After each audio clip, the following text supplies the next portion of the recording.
மிளகா பஜ்ஜி செய்ய போகிறோம்.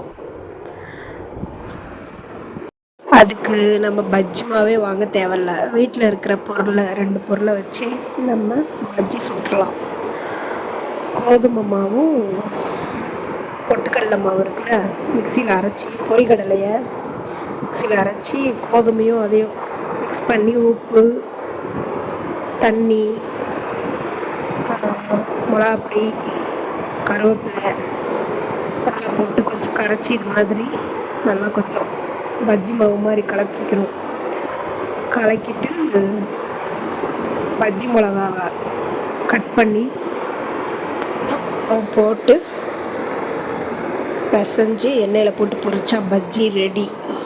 நீங்கள் எதுக்குன்னு தனியாக பஜ்ஜி மாவு வாங்கணும்னு அவசியம் இல்லை. கோதுமை மாவும் பொட்டுக்கடலை மாவும் போட்டால் போதும். தேங்க்யூ.